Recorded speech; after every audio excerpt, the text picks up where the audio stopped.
Welcome to Smash Exams, and in this video I will be going through a step-by-step guide on how to plan for and complete the IELTS Academic Writing Task 1. Let's get on with it.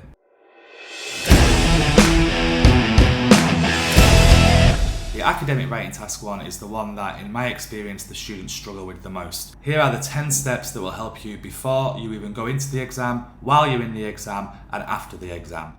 Step 1. Prepare for all the possible text types. There are 6 possible text types that could come up in your IELTS Academic Writing Task 1. The bar graph, the pie chart, the line graph, the table, the process, and the map. You need to make sure that you are familiar with all of them because any of them can come up. Even a mixture of 2 or 3 of them. I have made bite-sized 7-minute videos on each of the 6 different tasks that you can check out in this playlist here. Step 2. Plan out your timings. The Academic Writing Task 1 is worth about 33% of your marks, so only about a third. Therefore, you should only spend about a third of your time on the task. The full writing task is 1 hour, so 1/3 of that is about 20 minutes. Just use 20 minutes for the Academic Writing Task 1. In that 20 minutes, you should split it up. The first 3 to 5 minutes should be reading and understanding the chart you've been given. The second 12 to 15 minutes you should be writing your report, and the last 2 to 3 minutes you should be using to check through your answers, eliminating or changing any mistakes. Step 3. Read the task carefully. When you open the page, you should already be familiar because of your planning with all the different charts, graphs, maps and processes that could come up on your test, so this should not be a shock to you. Make sure you read the question at least twice and read the whole text to make sure you understand what the task is asking you to do. The question will always give you a summary of the chart or graph, and it will give you instructions for the task. Instructions are always the same. Check out the video link in the description where I have a video where I go through how to respond to the instructions that are always the same. Basically, you just need to summarize and report the main features. Step 4. Analyze and understand the visual. After you've analysed the question, you need to look at the chart or graph or map. What you should do is take a pen and just circle or make a note of all the main features or all the key trends. It's important to know that you cannot write about everything in just 150 words, so make sure you just highlight the main changes, main differences, or the biggest numbers or the biggest slice of pie, whatever it is. In this stage of the planning, just make sure you understand and circle the key features that you are going to be talking about. Step 5. Use a tried and tested structure. I talk about this in every single individual video I make about every single one of the texts. You can check those out in the description, but it's worth saying again here. Always use the same structure.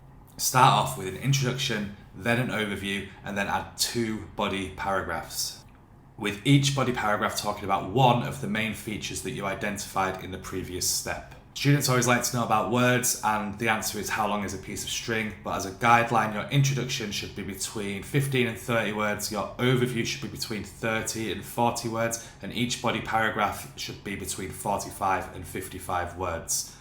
Don't take that as gospel, but that's a general guideline. Don't count the words anyway, as you'll see in step 9. Step 6. Do not write a conclusion.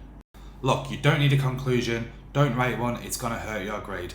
You've already given an overview in the second paragraph which sums up the question, what you need to do. All students do in a conclusion is they write their opinion, or they try to interpret the data, or they add their ideas of how the data came from, or they say what they think about it. This is a huge no-no. Do not do it. It's a waste of words. You don't need to put your opinion in. Do not write a conclusion. After your second body paragraph, just stop. I want to say it one more time because the amount of conclusions I read blows my mind. Do not write a conclusion in the Academic Writing Task 1.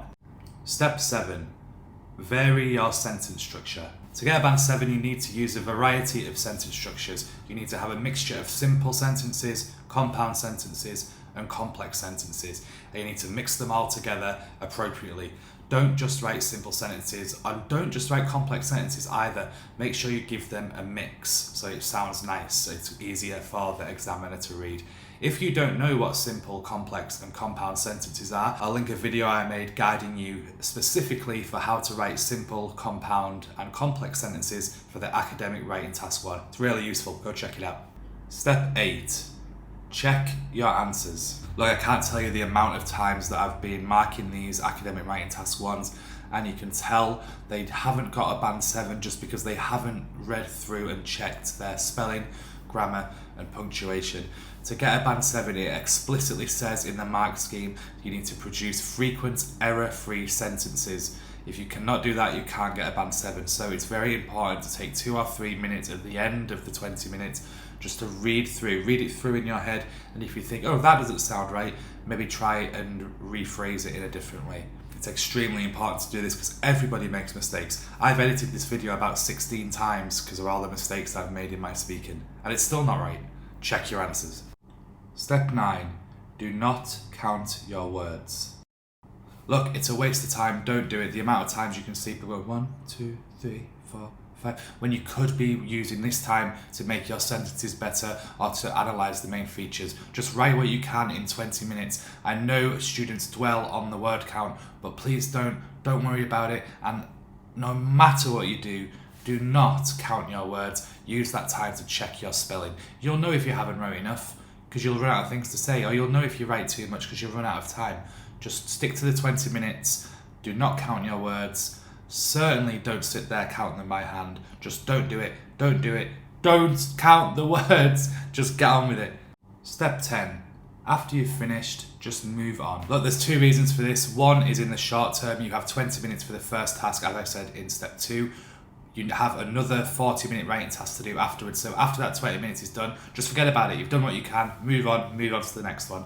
Also, in more long term, you did your best. You watched your videos, you studied, you tried your hardest, and you sat and did the exam. After it's finished, just move on with your life and just relax. You did your best.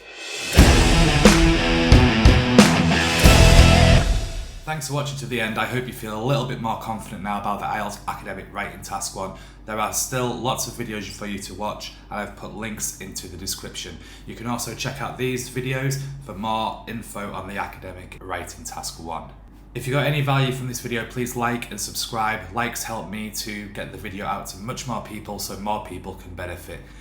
Thank you again, good luck, and go and smash that exam.